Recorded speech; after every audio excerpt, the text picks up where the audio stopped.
Berbekal sebuah jas hujan, bapak ini coba lindungi anaknya dari hujan.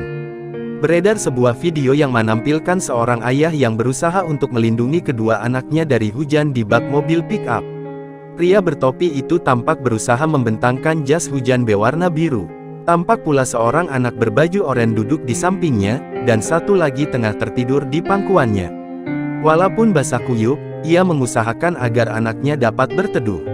Tampak hujan cukup deras dalam video tersebut. Berdasarkan plat mobil pick-up tersebut, diduga video ini diambil di daerah Sumatera Barat. Video ini diunggah oleh akun Instagram @info_terkini_update, pada Kamis tanggal 13 Oktober tahun 2022, dan telah mendapatkan berbagai macam komentar netizen yang salut dengan perjuangan sang ayah. Semangat terus untuk para ayah di luar sana. Jangan lupa subscribe, share, komen, dan like ya.